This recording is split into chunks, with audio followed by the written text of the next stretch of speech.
विकास दुबे के 3 साथियों में से एक प्रभात उर्फ कार्तिकेय को ट्रांजिट रिमांड पर कानपुर पुलिस के हवाले किया गया है, जबकि विकास दुबे को अपने मकान में रखने वाले बाकी 2 आरोपियों अंकुर और श्रवण को फरीदाबाद कोर्ट ने न्यायिक हिरासत में भेजा है।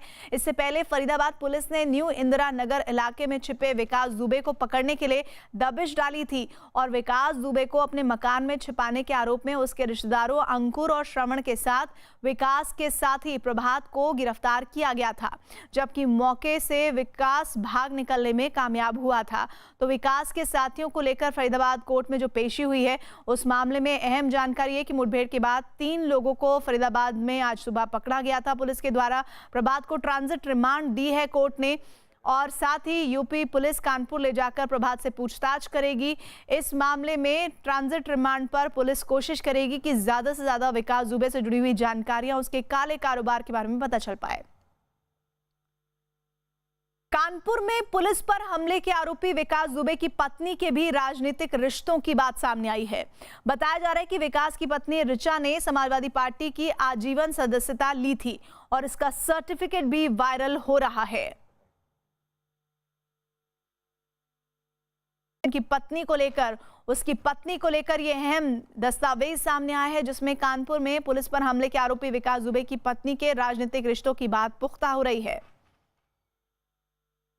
गैंगस्टर विकास दुबे के साथ तस्वीर वायरल होने के बाद एसपी नेता और यूपी के पूर्व कैबिनेट मंत्री शिव कुमार बेरिया ने सफाई दी है। शिव कुमार के मुताबिक विकास दुबे उनका विरोधी था और उनका दूर दूर तक उससे कोई संबंध नहीं था।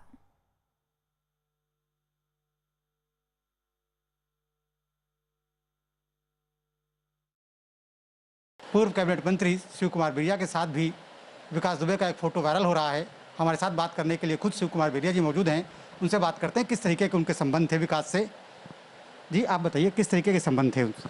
हमारे विकास दुबे से कभी भी कोई संबंध नहीं रहा। चूँकि मैं 5 बार उस क्षेत्र से चुनाव लड़ा हूँ।